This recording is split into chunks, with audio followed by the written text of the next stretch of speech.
सुल्तान। Hello दोस्तों। सुल्तान comic के पिछले भागों में आपने पढ़ा कि सुल्तान के पिता मेसमर को डाकोर और कास्कोर मिलकर धोखे से हमला करते हैं और उसे मार देते हैं। परंतु सुल्तान के पिता मरते नहीं हैं और जिंदा रहते हैं। सम्मोहिनी निद्रा में चले जाते हैं। सुल्तान अपने पिता को छुड़ाने के लिए तिलसिम ओलंपाक पहुंचता है और वहां पर उसका चयन हो जाता है। और सुल्तान के सामने वही राक्षस आता है बाद में, जिसका सुल्तान को इंतजार था, डाकोर। यहाँ तक की कहानी आप पिछले भाग में पढ़ चुके हैं, पिछले भागों में। अब इसके अंतिम भाग में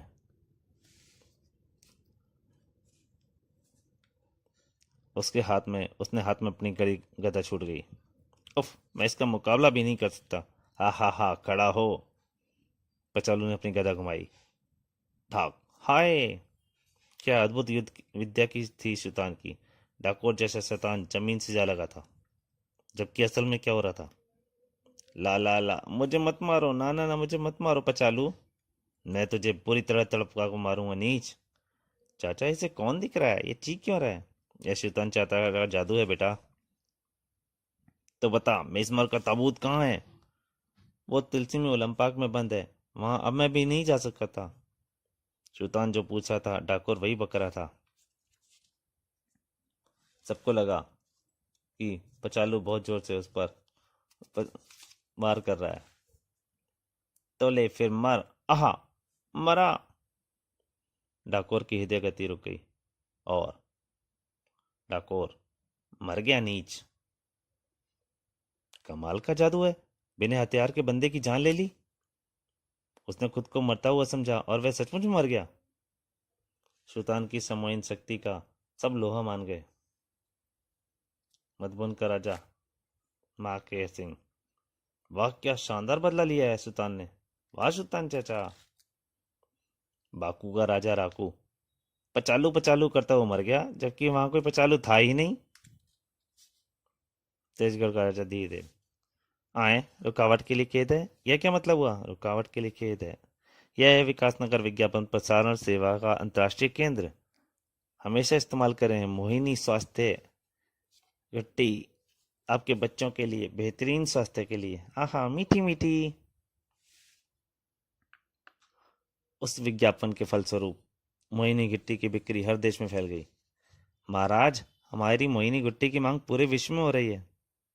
वाह, फिर तो मोहिनी तेल, मोहिनी दर्द निवारक, मोहिनी रूप निखार, अन्य चीजों के लिए विज्ञापन आने चाहिए। महाराज, हमें वह जबरदस्त मांग पूरी करने के लिए और कारखाने बनवाने पड़ेंगे। महावली फूचांग के पास यह संदेश पहुंचा। महाराज, विकास मोहन चाहते हैं कि महावली दूरदर्शन पर अन्य चीजों का भी विज्ञापन दें। हाँ हाँ, जरूर देंगे। खूब खजाने भर ले विकास मोहन। तिलसिम लंपाक मेरे हाथ आते ही तेरे खजाने समेत उड़ जाऊंगा यहां से। हा हा हा। अब तुरीन को देखूं, वह क्या कर रही है तिलसिम ओलंपाक में। तुरीन और कपाला दोनों बढ़ चले थे तिलसिम ओलंपाक में। म्याऊं। पता नहीं कितनी लंबी सुरंग है, यह तो खत्म होने का नाम ही नहीं ले रही। किंतु सुरंग भी शायद तुरीन के इन्हीं शब्दों का इंतजार कर रही थी। म्याऊं। उफ। तुरीन एक फिसलन पे तुरंत फिसल गई और तेजी से फिसलती आ रही थी। उफ, यह क्या मुसीबत आ पड़ी। तब फैली तुरीन की आंखें जब उसने वह खौफनाक दृश्य देखा। ओ कपाला, बचो। कपाला सीधा मौत के मुंह में चली गई। इससे पहले कि मक्का दानव अपना जबड़ा बंद करता, तुरीन उछली और, तुम मेरी कपाला को हजम नहीं कर सकता दानव। शक्ति में पुरुषों की बराबरी कर रही थी तुरीन। मगरमच्छ का जबड़ा चीर दिया उस बिजली की केटी ने। कपाला को सुरक्षित निकाल लिया उसने मौत के मुंह से हाथ डालकर। किंतु तालाब में एक मक्कादाना थोड़ा ही था।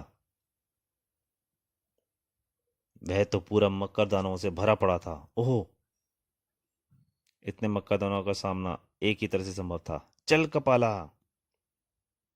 कपाला का आकार बढ़ने लगा। तुरीन उछल कर कपाला पर सवार हो गई और, चढ़ उल कपाला। मक्कादानों का शिकार धोखा दे गया था उन्हें। तुरीन ने वार किया। चीख भी ना निकलेगी अब तुम्हारी। तत्काल दम तोड़ दिया सभी मक्कादानों ने। कुछ ही देर बाद तालाब में एक भी जीवित मक्कादाना नहीं दिखाई पड़ रहा था। हो सकता है कुछ अभी पानी के अंदर हो, किंतु इस तरह कब तक टंगे रहेंगे? तभी उसके दिमाग में बिजली सी कौंध गई और उसने विद्युत प्रहार किया। अगर इस तालाब का सारा पानी सुखा दिया जाए तो? तालाब खाली हो गया और देखने लगा तब, वाह, तालाब के तल में एक और रास्ता। तुरीन उतर गई एक और सुरंग में। देखते हैं रास्ता कहाँ ले जाएगा। कपाला अपने पूर्व रूप में आ गई थी। धर्मावली फूचांग, शाबाश तुरीन, तुमने तिलस्म पे की पहली ओलाबंद पाक की पहली बाधा पार कर ली है।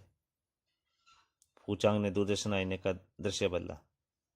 अब देखता हूँ बोकाल सुल्तान अतिक्रूर क्या कर रहे हैं।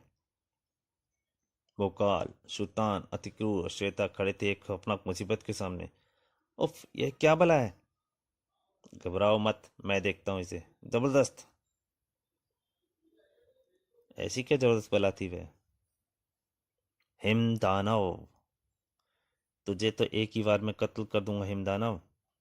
बस गया ही समझो, ही।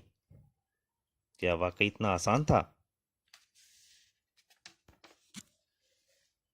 हिमदानव ने हिमशिला उठाई और उफ, किसी भी पल हिमशिला भोकाल को रौंद देती कि बीच में आ गया शैतान। भोकाल बचो! इधर जमा दिया उस अगले पल ने। हिमशिला की चपेट में आ गया था शैतान। आह! शिला से सिर टकराने से भोकाल भी अपने होश खो बैठा। अतिक्रूर ने श्वेता को उठाया और पहले मुझे इस बच्ची को सुरक्षित जगह पहुंचाना है, फिर निपटूंगा इस राक्षस से। भोकाल चाचा, सुल्तान चाचा!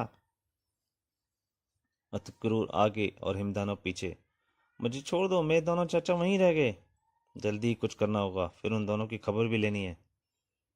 बर्फ से बने उस पुल की तरफ, जो कि उसका वजन सह पाने के काबिल नहीं लग रहा था। बस ये पुल पार कर जाऊं, किंतु अपनी जान की कीमत में उन्हें किसी की नज़र में नहीं थी। पुल पार कर गया अतिक्रूर। पीछे पीछे हिमदानों ने भी पैर आगे बढ़ाए। यह भी अगर पुल पार कर गया तो? बड़ा तो वह भी तेजी से आ रहा था। तभी कौंधा अतिक्रूर के दिमाग में जबरदस्त विचार, मेरी ठोकर यह पुल हरगिज नहीं सह सकता। और हिंदानों के पैर के नीचे से पुल खिसक गया। आओ! जा गिरा हिमदानव सैकड़ों फीट गहरी खाई में।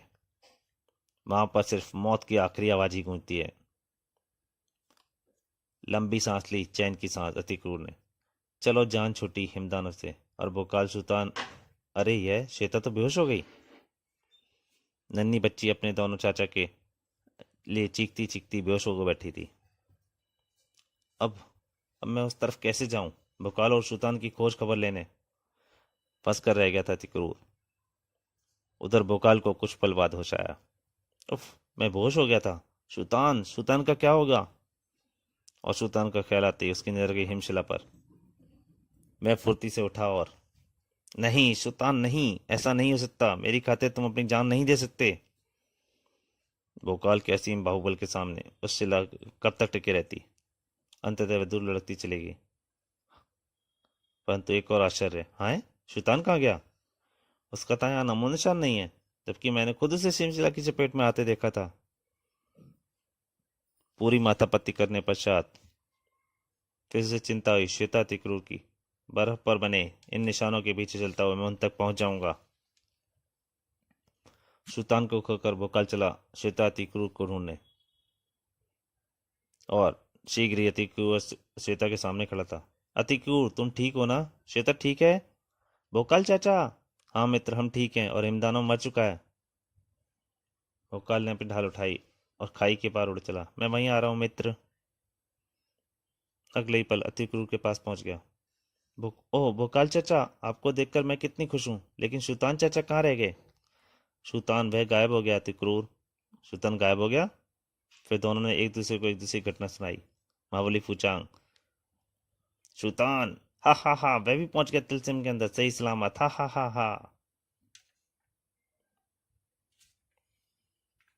दोस्तों, ये कहानी यहीं समाप्त होती है।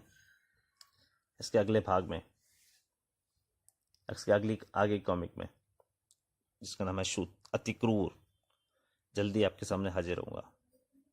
मैं अति क्रूर पुत्र कपाल फोड़, कसम खाता हूँ गजानन, भोकाल की हत्या का बदला मैं तेरी हत्या से लूंगा।